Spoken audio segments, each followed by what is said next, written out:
안녕하세요. 오늘도 사연살롱을 찾아주셔서 감사합니다. 저는 29살 여자입니다.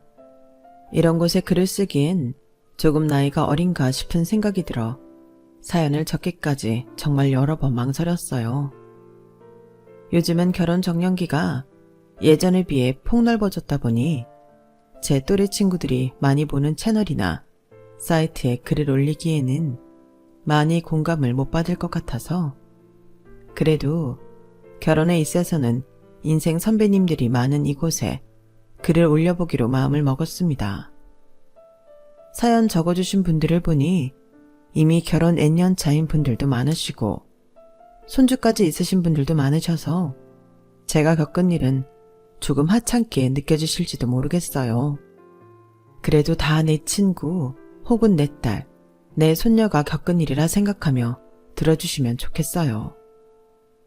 저는 어릴 때부터 소박한 꿈이 있었는데요. 20대가 끝나기 전에 결혼을 하는 게 소원이었어요.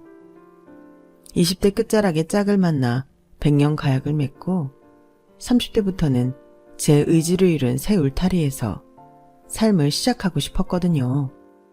그 이유는 여러 가지가 있겠지만 사실은 부모님과 함께했던 어린 시절이 제게는 마냥 행복하지만은 않았거든요. 그래서 탈출구를 찾았던 것 중 하나가 결혼이었던 것 같아요. 부모님은 제가 어릴 때 많이 싸우셨고 집에 있으면 늘 불안하고 지치는 마음에 저는 고등학생 때부터 독립을 꿈꿨어요.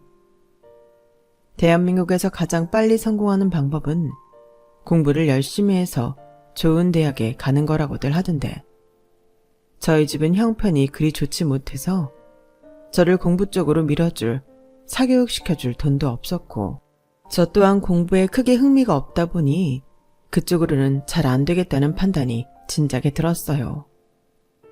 그래서 집에 있는 시간을 줄이고 용돈은 직접 벌어 쓰고자 하는 취지로 고등학생 때부터는 동네 카페에서 아르바이트를 시작했는데 그것이 프랑스 디저트를 공부하신 사장님이 계시는 디저트 전문 카페였어요. 처음에는 별 생각 없이 용돈벌이 목적으로 다녔지만 가게에서 직접 디저트를 만드는 사장님을 볼 때마다 멋있다는 생각이 들더라고요. 손님이 없는 날은 가끔 사장님께서 일하는 걸 멍하니 구경하곤 했는데 어느 날은 사장님께서 먼저 물으시더라고요. 너도 빵 만드는데 관심이 있어 보인다. 아, 사장님이 일하시는 모습이 멋있어 보여서요. 전문적이시고 부러워요. 그럼 너도 배워볼래? 네? 제가요? 너 하고 싶은 거 없어서 고민이라며. 나한테 배워서 내 밑에서 일 좀 하든지. 그래도 돼요? 가르쳐주시면 저는 너무 감사하죠. 나도 제자를 길러보고 싶다는 생각은 늘 했었으니까. 대신 나도 공짜로 가르쳐주겠다는 건 아니야. 내 밑에서 적어도 5년은 일해라. 그럼 다 가르쳐줄게. 당연하죠. 가르쳐주신다는데 뭐든 할게요. 감사합니다, 사장님. 정말 감사합니다. 저는 그때 사장님의 제안이 아직까지도 제 인생에 내려온 한 줄기 구원의 빛이었다고 생각해요. 사장님께서 제 구체적인 사연을 묻진 않으셨지만 매번 싸우는 엄마 아빠를 말리다가 등 터지는 날이 많아서 종종 입술이나 얼굴에 멍이 지거나 팔뚝에 상처를 달고 출근했기에 제 집안 사정을 어느 정도는 꿰뚫어 보고 계신 듯 했어요. 저한테 하고 싶은 게 없냐고 물어도 늘 없다고만 하니 제가 걱정이 되셨던 모양이에요. 사장님의 그 따뜻한 오지랖 덕분에 그때부터 제 인생에 목표가 생겼죠. 사장님께 일을 열심히 배워서 언젠가는 제 가게를 차리는 거였어요. 사장님은 5년이라는 시간 동안 아주 기초적인 베이킹부터 직접 유학까지 다녀와서 배운 기술들까지 아낌없이 제게 퍼부어 주셨어요.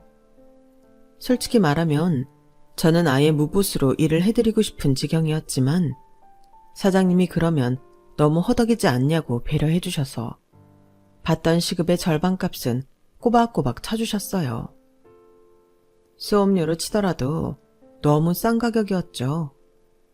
한 번도 생각해 본 적 없었던 제빵은 제게 너무나도 적성이었어요. 빵 굽는 냄새가 배어있는 공기의 달콤함도 좋았고, 집중을 하는 동안에는 잡생각이 날아가 마음의 평화와 안식이 찾아오는 일이 제겐 너무나도 즐겁더라고요. 가게 문을 닫고 나서도 사장님은 제가 충분히 연습할 수 있도록 공간을 내주셨어요.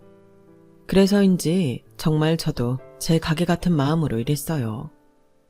가게에 애정을 갖고 외국에서 오래 살다 오신 사장님께서는 잘 모르시는 SNS 홍보법도 그때그때 트렌드에 맞게 알려드리면서 가게는 더더욱 잘 되었죠.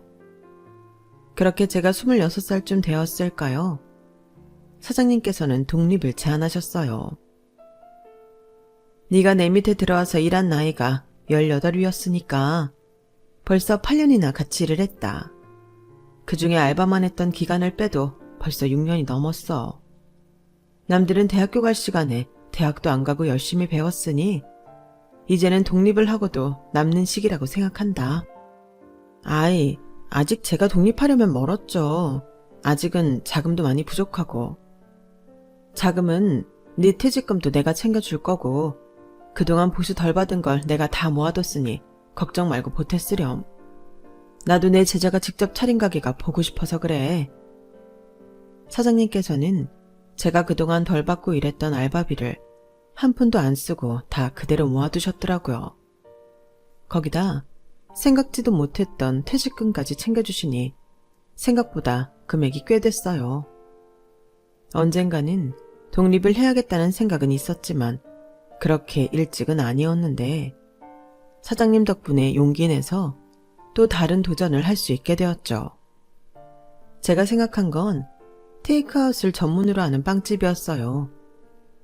사장님이 운영하시던 카페처럼 앉아서 먹고 갈 수 있는 가게를 차릴 수 있었다면 좋았겠지만 그러기엔 세도 너무 비싸고 인건비도 들어서 많이 부담스럽더라고요. 그래서 큰 회사들이 많이 들어와 있는 동네 부근에 식사 대용 토스트나 샌드위치를 주력으로 팔면서 제가 개발한 시그니처 메뉴들을 팔아보기로 했어요. 처음에는 전략이 먹혔는지 아침 식사 대용으로 팔던 메뉴들이 잘 팔려서 주로 그걸로 매출을 냈는데 나중에는 단골 손님들이 회사에 입소문을 내주셨는지 제가 한두 가지씩 끼워 팔던 시그니처 메뉴들이나 디저트들이 잘 팔리기 시작하더라고요.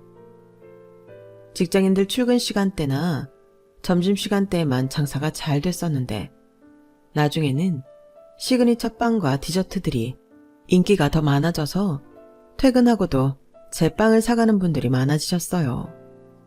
그러더니 언젠가부터는 점심시간대에 하루치 준비했던 빵이 소진되는 일도 종종 생기더군요. 야, 역시 내 제자가 만든 가게라 그런지 인기가 엄청나구만. 맨날 내 가게 옆에 차리라고 했는데 그랬으면 아주 우리 집이 큰일 났겠어. 헤이, 스승님 따라가려면 멀었죠. 저는 그래봤자 작은 구멍가게인데요. 그게 더 무서운 거야. 손님들이 정말 맛만 보고 찾는 거니까. 아무튼 배울 때도 실력이 빨리 는다 생각했는데 확실히 재능이 있네. 네가 잘된 모습 보니 참 좋다. 열심히 해봐. 네, 감사합니다. 제가 정말 잊지 않고 언젠가 은혜 갚을게요, 스승님. 은혜는 무슨, 나도 어디 자랑하고 다닐 만한 제자가 필요해서 키운 거니까 허튼 생각 말고 그냥 잘 살아. 그게 은혜 갚는 거다. 말씀은 그렇게 나무라듯 하셨지만 가게를 둘러보시는 스승님은 기분이 정말 좋아 보이셨어요. 저를 워낙 어릴 때부터 봐오신 분이고 한 번도 제게 구체적인 집안 사정을 먼저 묻진 않으셨지만 이상하게도 함께 있으면 마음이 편안해서 저도 모르게 이것저것 말하게 되는 제 주변에 딱 한 분이는 진짜 어른이셨어요. 나중에 들어보니 애가 착하고 성실하긴 한데 꿈도 없고 목표도 없고 그렇다고 집안에서 신경 써주지도 않는 것 같아서 마음이 많이 쓰였다고 하시더라고요.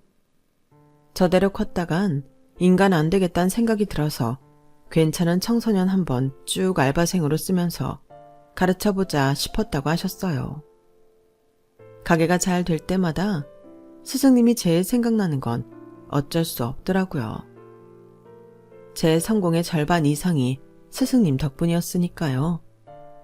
매출이 잘 나온 달은 생각날 때마다 선물도 보내고 퇴근하고 스승님네 카페에도 자주 놀러갔어요. 제 성공을 진심으로 축하해주는 건 스승님 뿐이었어요. 일이 잘 풀리기 전에는 일을 어떻게 하면 잘 풀리게 할 수 있을까 집중하고 고민하느라 미처 몰랐던 것들이 보이기 시작했거든요. 사람이 잘 되기 시작하니까 그전에는 아무리 주변에 제가 뭘 하는지 말하고 다녀도 관심을 안 주던 사람들이 관심을 주기 시작하더라고요. 가게를 차리고 나서는 경제적으로 독립이 가능해져서 집을 나와 자취방을 구했는데 부모님은 그때부터 제가 돈이 생겼다고 생각하신 건지 그제서야 제가 하는 일에 관심을 갖기 시작하더라고요. 너 그 알바하던 곳 사장한테 배워서 가게 차린 거냐? 엄마는 가게 차린 지가 언젠데 그런 걸 이제 물어보세요. 아니, 난 네가 알바나 하다가 헛된 꿈 꾸고 대출받은 줄 알았지. 사고나 안 치면 다행이라 생각했는데 집을 나간다 하니 그래도 돈이 좀 되나 싶어서. 가게는 좀 잘 되나 보지? 저를 한 번도 그렇게 반짝이는 눈으로 봐준 적 없던 엄마께서 눈을 빛내면서 물어보시는데 그때부터 이유 모를 불안감이 엄습해서 저도 모르게 거짓말이 튀어나왔어요. 그렇게 잘 되는 건 아니고요. 그냥 제 입에 풀 칠할 정도는 돼요. 아, 그래? 뭐 적자만 아니면 됐지. 열심히 해봐. 요즘은 1인 가게 내서 잘 되는 사람은 엄청 잘 되더라.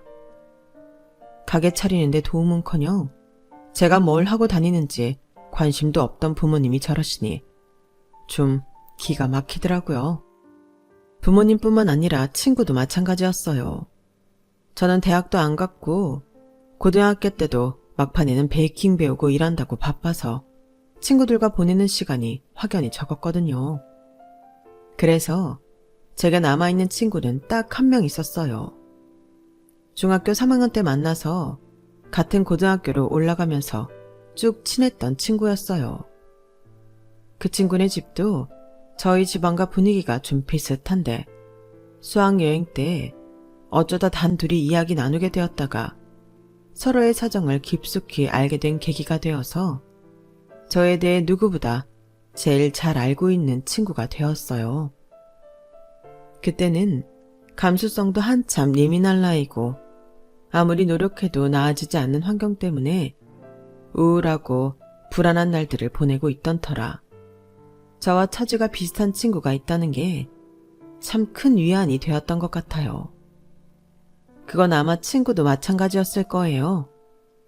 저희는 누구보다 서로가 잘 되길 응원해주며 자랐지만 사실은 서로의 불행에 약간의 위로를 받고 있었던 것 같아요. 나만 이렇게 힘들게 살고 있지 않구나. 그런 생각으로 이루어진 싸구려 위안을요. 어릴 때는 워낙 둘 다 미숙했고 그렇게라도 위안을 받지 않으면 그때의 상황을 헤쳐나가기가 버거웠던 것 같아요. 저도 학생 때야 그런 생각을 했다지만 크면서 제 할 일 찾고 바쁘게 살다 보니 그런 감정은 금방 휘발되고 친구와 저 둘 다 정말 잘 됐으면 좋겠다는 마음만 자연스럽게 남게 됐죠. 이제는 둘 다 과거의 상처에 그만 발목 잡혔으면 하는 마음이 컸다고 해야 할까요? 친구도 처음엔 제가 베이킹을 배워보겠다고 했을 때 저를 누구보다 지지하고 응원해주고 지켜봐줬지만 막상 제가 잘 되는 것 같으니 태도가 조금 변하는 것 같았어요. 지연아, 우리 만난 지 너무 오래된 거 아니야? 가게 차리고 더 바빠진 것 같아. 보고 싶다. 만나야지. 맞다. 내가 연락한다는 게 정신없어서 깜빡했네. 언제 시간 괜찮아? 안 그래도 나 평일에 연차 한번 쓸까 했거든? 너 평일에도 시간 돼? 보통 평일 장사를 했나? 아, 우리 가게가 직장인 손님이 많아서 보통 평일 장사기는 한데 3시 이후로는 괜찮을 것 같아. 그때 만날래? 3시? 가게를 그렇게 빨리 닫아서 장사가 돼? 아, 전에 말했던 것 같긴 한데 잘 기억 안 나지? 원래는 8시까지 했는데 요즘은 장사가 잘 돼서 3시면 거의 하루치 준비한 빵은 다 팔리더라고. 날마다 조금씩 다르긴 하지만. 뭐? 가게 잘 된다고는 들었지만 그 정도야? 나 그럼 니네 가게 놀러 갈래. 기다렸다가 너 퇴근하면 같이 놀러 가자.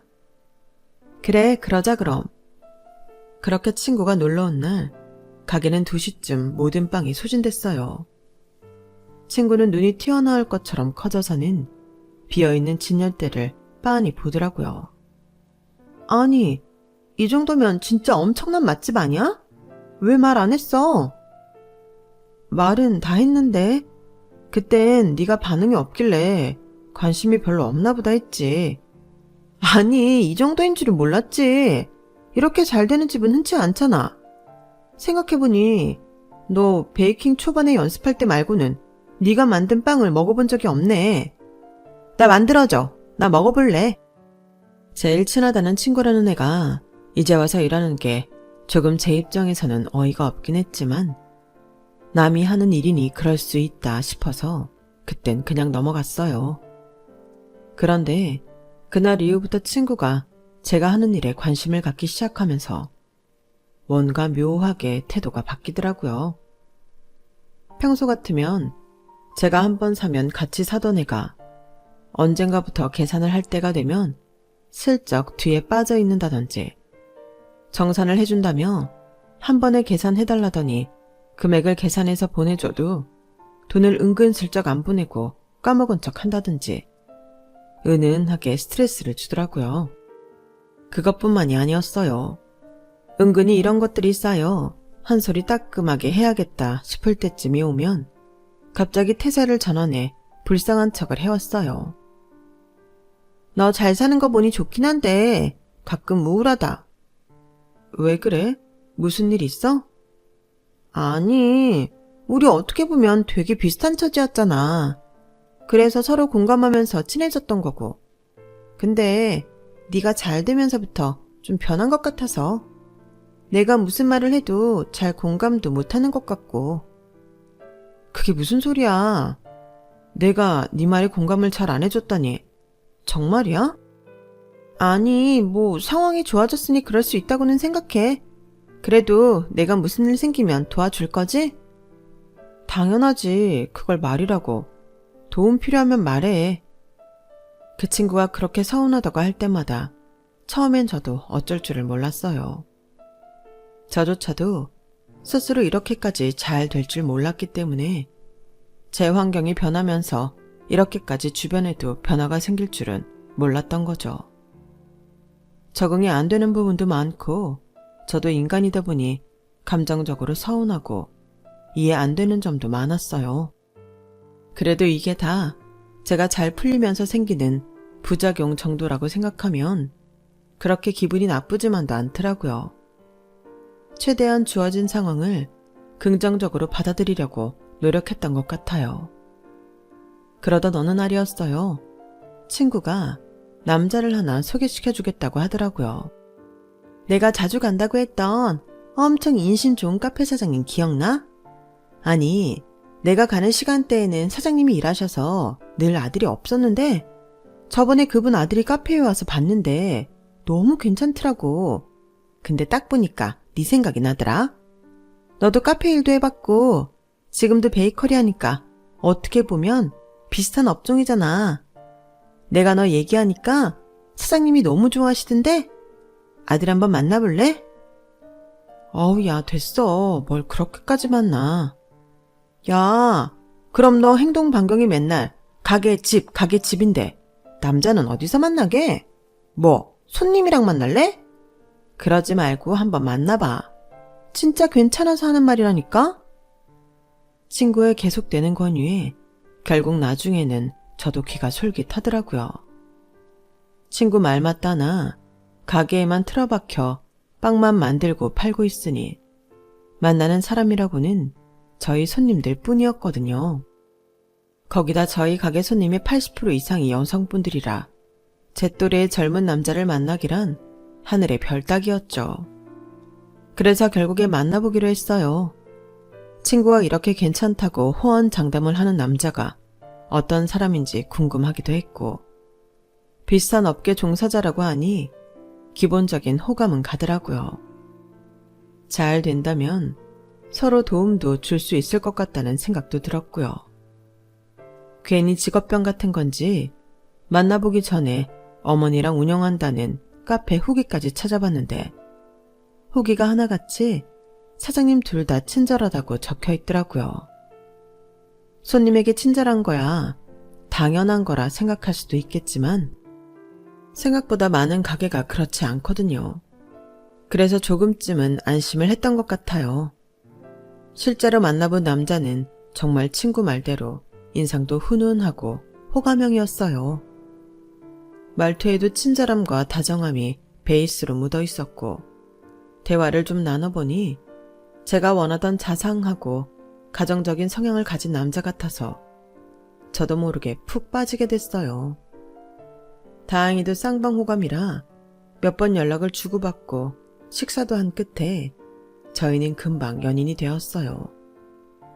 둘 다 자영업을 하는 거다 보니 바빠서 자주 만나지 못했지만 만나면 일 얘기도 하고 피곤한 날은 아무것도 안 하고 같이 쉬기만 해도 힐링이 되더라고요. 서진아, 정말 고맙다. 네 덕분에 정말 잘 만나고 있어. 그러니까 내가 둘이 잘 어울린다고 했잖아. 내가 이렇게 촉이 좋다니까. 너 맨날 좋은 남자 얼른 만나서 시집가버리고 싶다고 노래 불렀잖아. 내가 그 꿈 이루게 해주려고 애썼다. 아, 그랬었지. 나도 나이가 들긴 했나봐. 까먹고 있었네. 일하느라 바빠서 그동안 연애 생각도 없었다 보니까 네 덕분에 다시 생각이 나네. 기왕 이렇게 된 거 지금 만나는 사람이랑 쭉 잘 만나서 결혼까지 가봐봐. 뭐 나도 그랬으면 좋겠지만 사람 일이라는 게 또 어떻게 될지 모르는 거니까. 어머, 얘 좀 봐. 남자친구가 들으면 서운하겠다. 정 고민되면 우리 사장님 한번 만나보고 결정을 하든지. 사장님이 얼마나 좋은 분인데. 너 그런 시어머니 다시는 못 만난다? 그래, 뭐 천천히 생각해볼게. 남자친구를 소개시켜준 건 고마웠지만 가끔은 친구의 과도한 관심 때문에 부담스럽기도 했어요. 그럼에도 잘 만났던 건 남자친구가 제 말이라면 껌뻑 신용도 하는 다정한 남자였기 때문이었고요. 친구 말대로 정말 제가 꿈꾸던 남자였고 언젠가 결혼을 한다면 꼭 이런 남자랑 하고 싶었죠.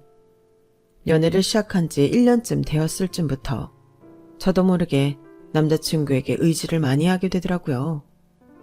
그동안은 스스로의 힘으로 도전하고 이뤄내고 버텨왔다면 의지할 곳이 생기니 마음이 든든하고 외롭지가 않더라고요.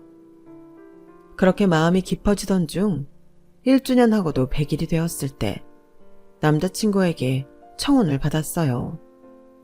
그때가 28의 끝자락이라 문득 잊고 있던 꿈이 떠오르더라고요. 30살이 되기 전에 제 가정을 꾸리겠다는 그 꿈이요. 그때쯤 저는 제가 잘 되니 자꾸만 돈을 빌려달라고 하는 부모님 때문에 스트레스를 받고 있어서 더더욱 결혼하고 싶은 마음이 커져 있던 상태였어요. 그래서 묻지도 따지지도 않고 청혼을 승낙했죠. 나를 반년 뒤로 잡고 제가 29이 되는 해에 결혼을 하기로 약속했어요. 식장 들어가기 전까진 모르는 게 결혼이라지만 막상 남자친구와 결혼 약속을 하고 나니 정말 새 가족이 생긴 기분이더군요. 남자친구네 카페에도 자주 놀러가며 예비 시어머니께도 얼굴 도장을 찍으며 좋은 관계를 이어나가기 시작했죠. 자기야, 근데 자기는 어떻게 이렇게 빵이랑 쿠키를 맛있게 만들어? 나도 열심히 만든다고 만드는데 왜 이런 맛이 안 나는지 모르겠어. 왜? 오빠네 가게 빵도 맛있던데? 저번에 가져와서 같이 먹어봤잖아. 괜찮던데? 그냥 괜찮은 거랑 줄 서서 먹는 가게랑은 차원이 다르지. 우리도 직접 만든 건데 손님들은 어디서 떼온 건 줄 알더라. 얼마 전에는 리뷰에 악플도 달렸어. 다 좋은데 빵 맛이 별로라고. 여기서 베이커리 사 먹지 말라고. 뭐라고? 그런 악플 달릴 정도는 절대 아니야. 그런 말에 너무 속상해하지 마. 악플 하나하나에 휘둘리다 보면 결국 방향을 잃더라. 나도 먹어봤잖아. 안 괜찮았으면 이런 말 하겠어? 나 나름 줄 서서 먹는 가게 사장이잖아. 내 말 믿어봐. 그래도 나도 발전을 하고 싶어서 그래. 요즘 가게 매출도 자꾸 적자 겨우 메우고 엄마도 걱정이 많으셔. 혹시 나한테도 비결 좀 알려주면 안 돼? 레시피 그대로 쓰지는 않을게. 우리 가게 좀 살려보려고. 그런데 그건 조금 곤란해. 이건 100% 내 아이디어로 만든 레시피도 아니고 나 가르쳐주신 스승님 계신데 그분이 쓰시는 레시피도 들어가 있어서 어차피 나처럼 빵 전문점도 아니고 커피에 곁들일 만한 베이커리 하는 건데 너무 그렇게까지 스트레스 받지 마. 커피가 맛없다는 것도 아닌데 뭘. 어차피 사람 입맛 다 못 맞춰. 하루는 남자친구가 곤란한 부탁을 하기에 거절을 했지만 끊임없이 부탁을 해오는 통에 동종업계 종사자로서 마냥 외면하기가 힘들더라고요. 그래도 레시피 공유는 가르쳐주신 스승님에게도 못할 짓이라는 생각이 들어서 결국 저희 가게 빵을 콜라보 형식으로 남자친구네 카페에 일정 수량 저렴한 가격에 공급해주는 걸로 합의를 봤어요. 저로서는 약간의 손해를 감수하면서 도와준 거였죠. 덕분에 그걸로 홍보도 좀 되고 남자친구네 카페 매출도 반짝 뛰었어요. 다른 사람이었다면 절대 그렇게까지는 도와주지 않았겠지만 앞으로 제 가족이 될 사람들의 가게라고 생각하니 발벗고 나서서 도와주고 싶더라고요. 같이 잘 되는 게 저에게도 좋은 일이니까요. 그렇게 좋은 마음으로 도와주고 있던 어느 날이었어요. 결혼 준비를 하면서 집 이야기를 하는데 남자친구가 생각지도 못한 얘기를 꺼내더라고요. 자기야, 혹시 우리 가게 세 좀 내줄 수 있어? 어? 갑자기 그게 무슨 소리야? 요즘 카페 잘 되지 않아? 세 못 낼 정도로 힘들지 않잖아, 이제. 아무리 저희 가게가 잘 된다고 하더라도 아직은 오래된 가게도 아니었고 부모님도 주기적으로 이런저런 이유를 대며 돈을 빌려가서는 안 갖고 계시던 상황이라 제 수중에 남의 가게 세를 아무런 부담 없이 내줄 만큼 돈이 많지는 않았거든요. 게다가 남자친구네 카페가 있는 건물은 번화가, 중심지 위치 좋은 곳에 있어서 보나마나 세가 장난 아니게 높을 게 뻔했어요. 아니, 우리 가게 얼마 전까지 적자만 겨우 면했던 거 알잖아. 자기가 도와줘서 좀 나아지긴 했지만 사장이 둘이라 수익도 나눠야 해서 아직 형편이 많이 안 좋아. 자기가 그래도 우리보다 형편은 나으니까 몇 달만 도와주면 금방 수익 회복해서 갚을게. 조금만 신세지자. 어? 내 형편 대충 알면서 무슨 그런 소리를 해. 차라리 반반이면 모를까. 나 혼자는 힘들 것 같아. 그리고 난 도와줄 수 있는 만큼 도와준 것 같은데? 에이, 그렇게 말하면 좀 서운하지. 우리가 그렇게 레시피 좀 공유해달라고 했는데 영업 비밀이라고 끝까지 안 알려줬으면서. 그러게, 우리가 좀 알려달라 할 때 알려줬으면 여기까진 안 왔을 거 아니야. 우리 이제 곧 결혼도 할 건데 카페 잘 되면 당신한테도 좋은 거 아니야? 솔직히 나도 그렇고 엄마도 그렇고 당신 너무 이럴 때 선 그으니까 야속하더라. 내가 왜 그런지 다 설명해 줬잖아. 나 혼자 개발한 게 아니라니까. 만 연구는 사실 가게마다 다 다르게 스스로의 특색이 있는 거지. 내 레시피도 스승님이 알려주신 거에서 약간 차별화를 둔 거야. 그런데 지금 오빠랑 어머니가 그렇게 연구할 시간이 있어? 난 없어 보이는데. 내 레시피 갖다 쓸 거면 내 가게는 특색이 없어지잖아. 사람들이 같은 맛이면 빵이랑 커피 다 앉아서 먹고 갈 수 있는 곳을 선호하겠어? 테이크아웃을 선호하겠어? 우리 가게들이 서로 위치가 그렇게 먼 것도 아닌데 당연히 우리 쪽 매출이 저조해지겠지. 아무리 가족이어도 지킬 건 지켜줘야지. 내가 도움을 아예 안 준 것도 아니고 그런 소리 듣기엔 나도 억울해. 나도 우리 가게 좀 손해보면서까지 도와준 건데. 최근 몇 달 동안 남자친구네 가게에 공급해줄 물량을 만드느라 시간적으로도 육체적으로도 많은 지원을 아끼지 않는 것에 비해 제게 떨어지는 수익은 적었기 때문에 그런 비난을 듣는 게 제 입장에서 너무 억울하더라고요. 제가 눈물까지 글썽이자 여기서 멈춰야겠다 싶었는지 남자친구가 금방 저를 끌어안고 토닥여줬어요. 알겠어. 미안해. 당신도 혼자 가게 운영한다고 힘들 텐데 우리 나중에 결혼하면 가게에 합치던지 할까? 그건 됐어. 그 와중에도 은근슬쩍 싫은 제안을 던지는 남자친구의 말에 거절은 확실히 했네요. 그런데 뭔가 그때부터 찜찜하다는 기분이 들긴 했던 것 같아요. 그리고 며칠 후에 스승님께 오랜만에 전화가 왔어요. 지연아, 잘 지내지? 네. 제가 먼저 연락을 드렸어야 했는데 요즘 결혼 준비로 바쁘고 정신이 없어서요. 죄송해요. 아니야, 그거야 이해하지. 그런데 다른 게 아니라 너 결혼한다는 사람 말이야.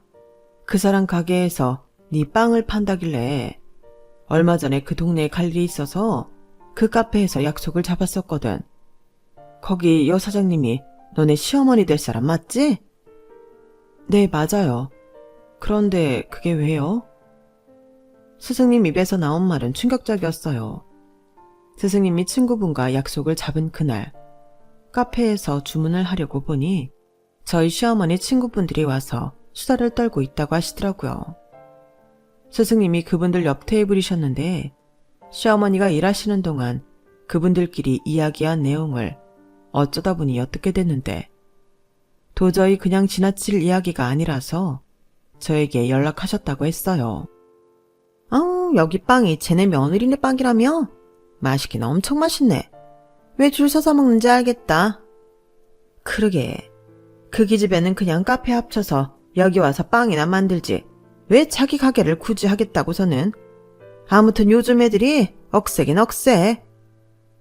자기도 사장 소리 듣고 싶은가 보지. 누가 시댁에서 종노릇이나 하고 싶겠어. 그래도 걔가 돈은 많다니까 아들님이 팔자는 핀 거지. 이번에 며느리 아니었음 새 돈 못 냈을 뻔했다더라. 이 집안 식구들은 어떻게든 며느리한테 비를 붙어서라도 살아남네. 아무튼 내 친구라지만 대단하긴 해. 그니까 며느리만 불쌍하지. 이 집안 돈줄로 쓰일 미래 같은 건 꿈에도 모르고 있겠지. 솔직히 내 딸 같았으면 이런 돈밖에 모르는 집구석에 시집 오는 거 뜯어 말렸어. 모르니까 못 뜯어 말리는 거지. 지금은 살살 구슬르고 있다잖아. 아들 시켜서 레시피 뺏어오려다 실패해서 지금 여기서 빵들만 파는 거래. 와, 진짜? 그래도 며느리가 아주 바보는 아니네. 나중 가면 모르지 어떻게 될지. 대충 이런 내용들을 엿들었다고 하셨어요. 저는 듣고도 믿기지가 않아서 쉽사리 대답을 못하겠더라고요. 정말이에요? 확실히 제 얘기가 맞는 거죠? 나도 처음엔 긴가민가 해서 친구랑 대화도 멈추고 들었어. 그런데 빵 얘기하며 거기 사장님이 일 끝나고 그 테이블에 앉아서 우리 며느리 어쩌고 하면서 이야기하는 거 보니까 아무리 봐도 맞는 것 같더라고. 혹시나 싶어서 사진도 찍어왔어. 이 사람 맞지? 스승님이 보낸 사진 속엔 친구분들과 즐겁게 웃고 있는 시어머니가 계셨어요. 전화를 끊고 나서는 정말 착잡하더라고요. 제 결혼 소식을 저희 부모님보다도 기뻐해 주신 게 스승님이었어요. 괜히 저런 말씀을 하실 분도 아니었고 확실하지도 않은 얘기를 하실 분은 더욱 아니었어요. 하지만 너무 받아들이기 힘든 이야기를 들으니 사람 뇌라는 게 자꾸 저도 모르게 좋은 쪽으로 합리화를 시키려고 노력을 하더라고요. 스승님이 저를 위해 전해주신 말을 의심하는 건 아니지만 말이라는 게 뉘앙스가 아다르고 다른 거니까 뭔가 분명 다른 뜻이 있었을 거라는 생각을 했어요. 돈 잘 버는 며느리가 있다고 하니 친구분들이 시기를 해서 괜히 저런 말씀을 나눈 걸 수도 있고 여러 가지 경우의 수가 떠오르더라고요. 그래도 결혼은 신중해야 하는 만큼 의심의 끈은 놓지 않았어요. 그런데 그날로부터 그리 머지않아 진실이란 건 결국 밝혀지더라고요. 스승님께 그 말을 들은 후부터 괜히 시댁이 더 신경 쓰여서 더 자주 찾아뵈었거든요. 뭔가 꼬투리 생길 게 보이면 바로 파혼을 하기 위함이었죠. 부모님에게 늘 발목 잡히고 시달리고 있는 것만 해도 힘든데 저야 한순간 잘못된 선택으로 인해 그런 식구를 더 늘리고 싶진 않았거든요. 그런데 그렇게 자주 찾아뵀음에도 시댁에서는 이상한 기운이 전혀 없었어요. 전처럼 늘 저를 따뜻하게 대해주셨고 제게 뭔가를 더 바라거나 하는 기색도 전혀 없으셨죠. 그래서 저도 모르게 시간이 지날수록 긴장을 좀 늦췄던 것 같아요. 그러던 중에 결혼식 날짜는 2주 전까지 바짝 다가왔어요. 그래도 스승님이 하셨던 말씀이 내심 마음에 계속 가시처럼 남아있어서 결혼 직전에 파혼하는 각오는 늘 하고 있었어요. 결혼하기 직전 마지막 가족 식사라며 시댁과 함께한 저녁 식사 때 그 가구가 빛을 발할 줄은 상상도 못했지만요. 분위기 좋은 곳에서 가서 식사를 하던 도중 어머님께서 어딘가에서 온 전화를 받으러 자리를 뜨셨어요. 그때까지만 해도 별 생각은 없었는데 화장실에 갔다가 어머님께서 전화하고 있는 목소리를 듣게 됐죠. 이대로라면 결혼할 것 같아. 근데 애가 생각보다 눈치가 좀 빠른 것 같더라고. 그래서 이때까지 아무 말 안 했는데 오늘 마지막으로 한 번 더 얘기 꺼내보라 하려고. 돈 많은 애들이 더 무섭다더니 얘도 뜯어내려니까 장난이 아니다. 그치? 잘 되면 당연히 네 목도 챙겨줄게. 그런 걱정은 하지도 말어. 그때 등골이 싸해지는 느낌이 들더라고요.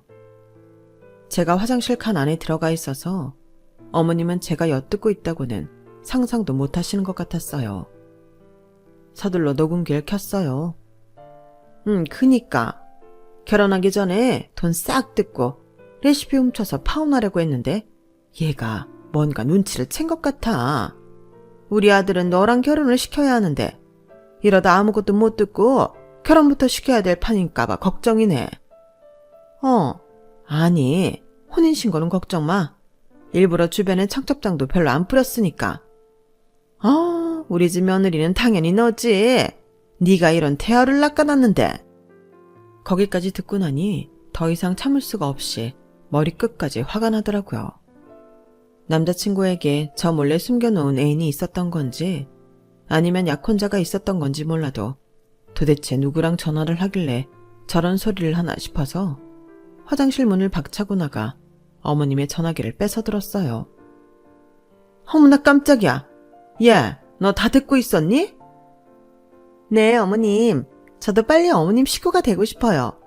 돈도 돈인데 레시피부터 받아서 저희 그걸로 열심히 카페 키워봐요. 걔가 안 그래 보이는데 은근 깍쟁이라 힘들긴 해요. 저도 잘 구슬려 볼게요. 전화 상대가 바뀐지도 모르고 열심히 아영을 떠는 건 다름 아닌 제 절친한 친구였어요. 시댁이나 남자친구가 딴 맘을 먹고 있을지도 모른다는 건 스승님이 기뜸해준 이야기를 통해 짐작이야 하고 있었지만 그 배후에 이 친구가 있을 거라고는 상상도 못했어요. 애초부터 저에게 이 인간들을 소개시켜준 것도 이 친구고 모든 게 이런 계획하에 이루어졌던 거라고 생각하니 너무 화가 나서 손이 바들바들 떨리더라고요. 야, 이서진, 너 미쳤어? 네가 그러고도 진짜 인간이야? 여보세요? 어머님, 어머님! 어머님 같은 소리 하네. 너랑 너네 어머님이랑 거지 같은 남친놈 내가 다 작살낼 거니까 그렇게 알아. 뭐? 지연아, 그게 아니라. 전화를 끊고 저는 전화기를 어머님 가슴팍에 던져버렸어요. 사색이 돼서 저를 붙잡는 어머님 손길을 제대로 뿌리쳤죠. 저 지금 어머님 대화하신 거 이거 다 녹음했어요. 그동안 제 빵 받아다가 장사하는데 재미 좀 보셨죠? 남이 피땀 흘린 노력 뺏어서 자기 욕심 채우려던 채우가 어떻게 되는지 제가 똑똑히 보여드릴게요. 저는 바로 식사하던 곳으로 가 먹고 있던 밥상을 엎을까 하다가 그건 겨우 참고 제 가방을 갖고 나와버렸어요. 남자친구가 영문도 모르고 따라왔지만 헤어지자고 일방적으로 통보한 뒤 차를 타고 집에 와버렸죠. 그리고는 바로 동네 카페에 글을 작성했어요. 동네에 저희 가게 빵을 받아 쓰는 카페는 거기밖에 없어서 댓글에서 얼마 안가 바로 상호명 추측을 하더라고요. 저는 같은 내용을 친구란 인간이 다니던 회사 게시판에도 올렸고 그 두 글은 금방 인터넷에서 화제가 됐어요. 증거가 없지 않냐고 난리를 치는 사람들에게는 녹음 파일이 있다고 주장했지만 법적으로 문제가 될 수 있어 올리는 건 자중하고 있었어요. 그때 누군가 저를 대신해 글을 써주셨는데 그건 누가 봐도 바로 저의 스승님이셨어요. 스승님은 저희 시어머니가 카페에서 친구분들과 나눴던 대화 내용에 대해 디테일하게 적고 저를 옹호하는 글을 써주셨더라고요. 증인이 나타난 걸 보고 증거도 없이 비난하냐며 저를 욕하던 여론은 금방 잠재워지고 그 분노가 다시 두 사람에게로 돌아갔죠. 결국 둘은 인터넷에 유명 빵집 레시피 뺏어다 장사하려던 사기꾼 바람 커플로 신상까지 까발려졌어요. 카페명, 어느 회사 어느 부서인지 얼굴과 이름까지 밝혀졌죠. 인터넷의 힘이 이렇게 무섭더라고요. 전 남자친구는 제게 전화가 와서 제발 글을 내려달라, 좋게 마무리 지어달라고 애원했지만 전 너무 괘씸해서 절대 그럴 생각은 없어요. 다 엄마가 시켜서 그런 거지 자기 의견은 없었다. 엄마는 걔랑 결혼하라고 하는데 난 처음부터 너였다고 울면서 애원하는데 아예 흔들리지 않았다면 거짓말이었겠지만 남은 인생을 남편의 말에 휘둘려 다시는 꼴도 보기 싫은 인간들과 평생을 엮여 살고 싶진 않았어요. 아니, 사실 이런 일을 겪고도 결혼을 한다면 그게 더 미친 거겠죠. 눈 뜨고 뒤통수 맞고 코까지 베일 뻔했는데 고작 애원 정도로 제가 다시 본인과 결혼할 거라 착각했다면 저를 단단히 바보로 안 거죠. 저는 예전에도 그렇고 지금도 그렇고 스승님을 통해 또다시 구원을 받은 듯한 느낌이었어요. 틈만 나면 돈을 뜯어내려는 부모나 잘 나가니 하나밖에 없던 친구도 뒤통수 치는 이렇게 험난하고 의지할 곳 하나 없는 세상에 스승님 한 분만큼은 진심으로 저를 걱정하고 위해 주신다는 게 너무 큰 감동이었어요. 이번 일을 통해 느낀 건 100명의 적이 있어도 단 한 명 제 편이 있다면 그것만으로도 세상은 버틸만 하단 느낌이 든다는 거였어요. 이렇게 인간적으로 몹쓸 배신을 당했는데 마음이 아프지 않았다면 말이 안 되지만 그래도 금방 정신 차리고 훌훌 털고 일어날 수 있었던 건 스승님 덕분이었던 것 같아요. 제 폭로글 덕분에 신상이 까발려진 탓에 시댁이 운영하던 카페는 망한 지 오래됐고 저와 스승님이 운영하는 가게가 더 잘 되어 예전만큼 자주 뵙지는 못하지만 스승님은 평생 제가 살면서 은혜를 갚으려고 해요. 여러분께도 인생에 이런 귀인 한 명쯤 계셨으면 좋겠다는 생각이 들어요. 살면서 귀인을 만난다면 절대 그 인연 놓치지 말고 소중하게 잘 대해주세요. 인생에 찾아오는 몇 번의 큰 위기 속에서도 그런 귀인이 곁에 있어준다면 세상은 아직 살만하니까요. 함께 해주셔서 감사합니다. 여러분, 사연 댓글에 응원과 현명한 조언 부탁드려요. 좋아요와 구독은 저에게 큰 힘이 됩니다. 오늘도 좋은 일 가득하세요.